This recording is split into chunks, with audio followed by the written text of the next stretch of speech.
Assalamualaikum warahmatullahi wabarakatuh. Apa kabar semuanya? Pada hari ini kita akan melanjutkan pelajaran kita bab 2, menumbuhkan kesadaran terhadap Undang-Undang Dasar Negara Republik Indonesia tahun 1945.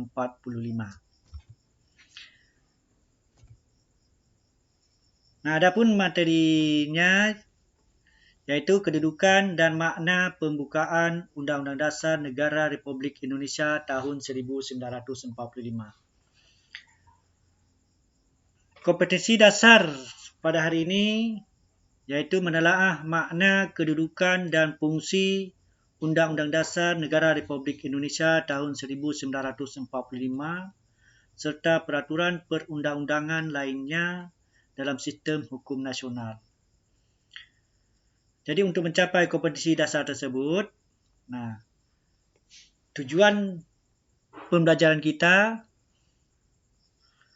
pada hari ini di mana kita lakukan melalui diskusi kelompok yang mana nanti kalian diharapkan dapat menelaah kedudukan pembukaan Undang-Undang Dasar Negara Republik Indonesia tahun 1945. Kemudian yang kedua, menelaah hubungan pembukaan dengan Proklamasi Kemerdekaan Indonesia secara tepat dan benar.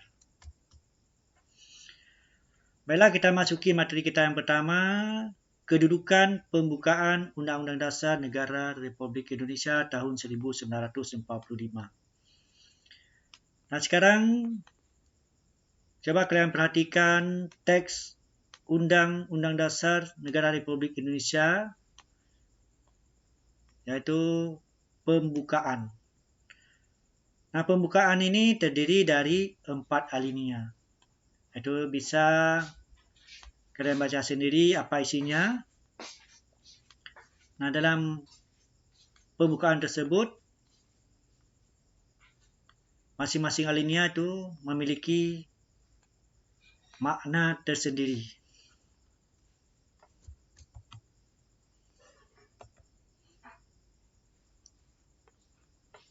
Pembukaan sebagai bagian daripada Undang-Undang Dasar. Jadi, apa itu Undang-Undang Dasar? Undang-Undang Dasar merupakan sebagian hukum dasar yang tertulis.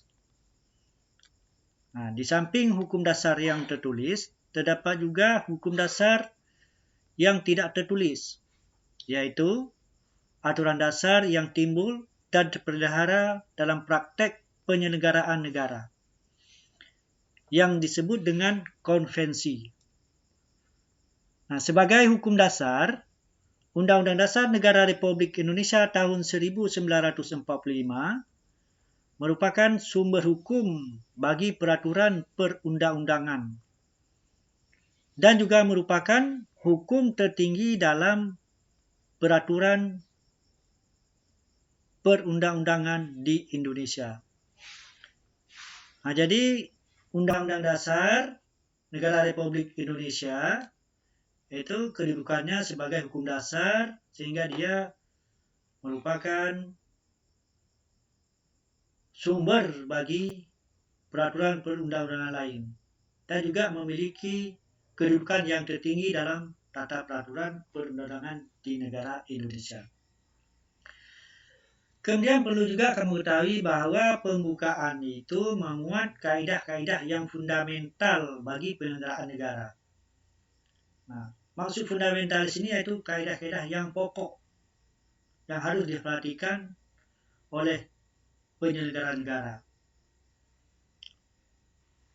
Dan juga pembukaan merupakan bagian yang tidak terpisahkan dari Undang-Undang Dasar Negara Republik Indonesia tahun 1945. Hal ini dapat kita lihat dalam sistematika Undang-Undang Dasar Negara Republik Indonesia tahun 1945. Adapun sistematika Undang-Undang Dasar Negara Republik Indonesia tahun 1945 sebelum perubahan ataupun sebelum amandemen terdiri dari yang pertama pembukaan, yang kedua batang tubuh, yang terdiri dari 16 bab, 37 pasal, 4 aturan peralihan, dan 2 aturan tambahan. Kemudian yang ketiga penjelasan. Kemudian setelah diadakan perubahan ataupun amandemen, Sistematika Undang-Undang Dasar Negara Republik Indonesia tahun 1945 dari atas yang pertama pembukaan, yang kedua pasal-pasal. Nah, penjelasan itu sudah dimuat ke dalam pasal-pasal, dimasukkan ke dalam pasal-pasal. Sehingga pasal-pasal dalam Undang-Undang Dasar 1945 itu pun sudah bertambah dari 37 menjadi 73 pasal. Nah, mengenai ketentuan sistematika Undang-Undang Dasar Negara Republik Indonesia tahun 1945, itu ditegaskan dalam pasal 2 aturan tambahan, yaitu dengan ditetapkannya perubahan setelah diamandemen Undang-Undang Dasar ini, Undang-Undang Dasar Negara Republik Indonesia tahun 1945 terdiri atas pembukaan dan pasal-pasal. Itu dasar daripada diaturnya ataupun ketentuan tentang sistematika Undang-Undang Dasar Negara Republik Indonesia tahun 1945. Nah, materi yang kedua, bagaimana hubungan pembukaan dengan proklamasi kemerdekaan. Nah, itu di layar tampak teks proklamasi. Nah, itu teks proklamasi ini merupakan teks proklamasi asli yang ditulis oleh Insinyur Soekarno. Itu tulisan tangan asli daripada Insinyur Soekarno ketika dirumuskannya teks proklamasi. Nah, naskah asli ini itu diambil, disimpan oleh Burhanuddin Muhammadiyah ataupun yang lebih dikenal dengan BM Diyah.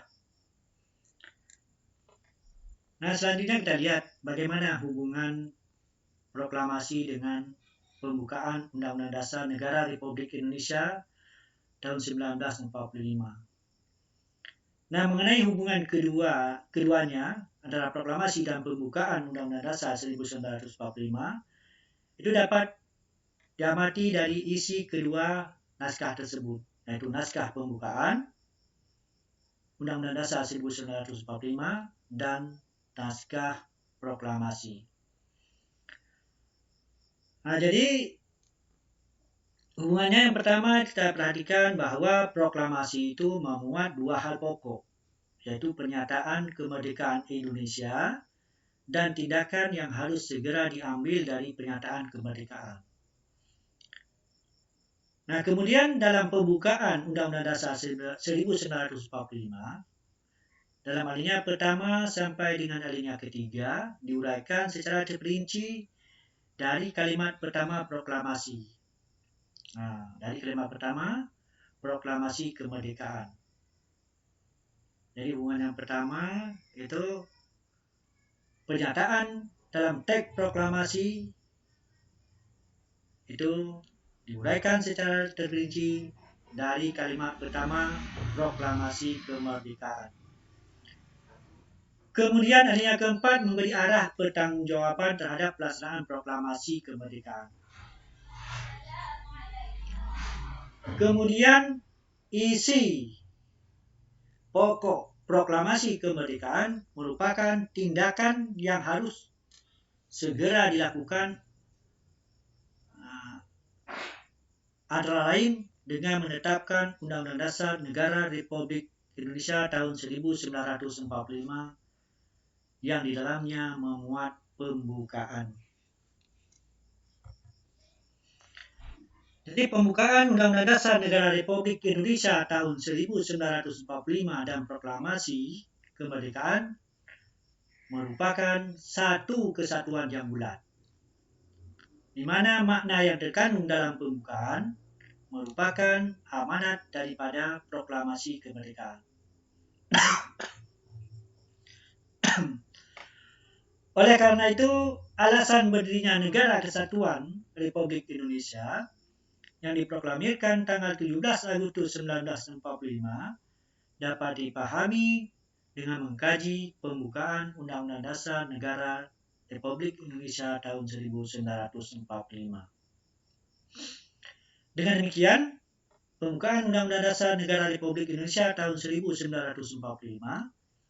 tidak dapat dilakukan perubahan. Nah, alasannya karena dengan mengubah pembukaan Undang-Undang Dasar Negara Republik Indonesia tahun 1945 pada hakikatnya membubarkan Negara Kesatuan yang diproklamirkan tanggal 17 Agustus 1945. Nah, demikian materi kita pada hari ini. Terima kasih. Semoga apa yang kita jelaskan dapat bermanfaat. Assalamualaikum warahmatullahi wabarakatuh.